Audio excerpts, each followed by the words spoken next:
Friday of the 11th week in Ordinary Time, June 19th, 2026.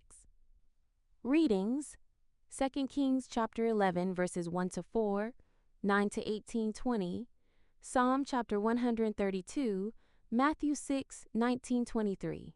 Theme: where your treasure is, there will your heart be also. We live in a world that believes that money, wealth, power, society status are all that matter. The world believes that the more you have these material things, the happier you become. Someone wrote a book titled, "The Rich Also Cry." From the Confessions of the Rich, the truth is that the richer one becomes, the more responsibilities, the more worries.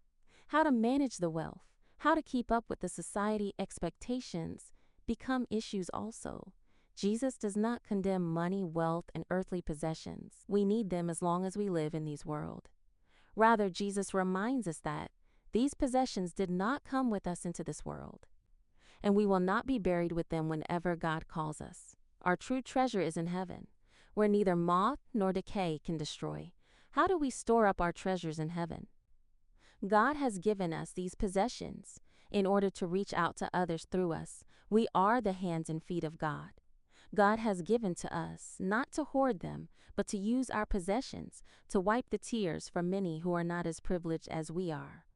In order to reach out to others, we must allow God, who is the light, to light our way and direct us on what to do at each time. Jesus says that those who hoard the wealth God has given to them are living in darkness. The more we spread the wealth God has given to us, the more we store up treasures for ourselves in heaven. The good we do here on earth is what will speak for us in the presence of God. Remember the story of the rich man and Lazarus. Another story is told about a rich man who shut off from everyone because people were disturbing him for help.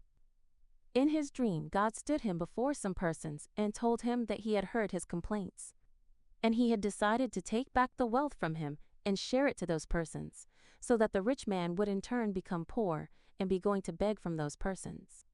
The rich man thought of his former poor status before he became rich.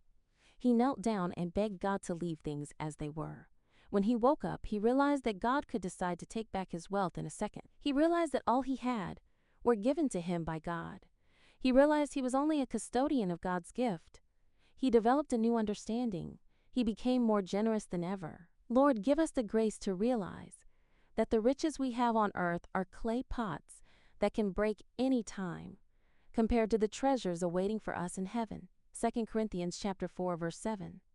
Jesus loves you.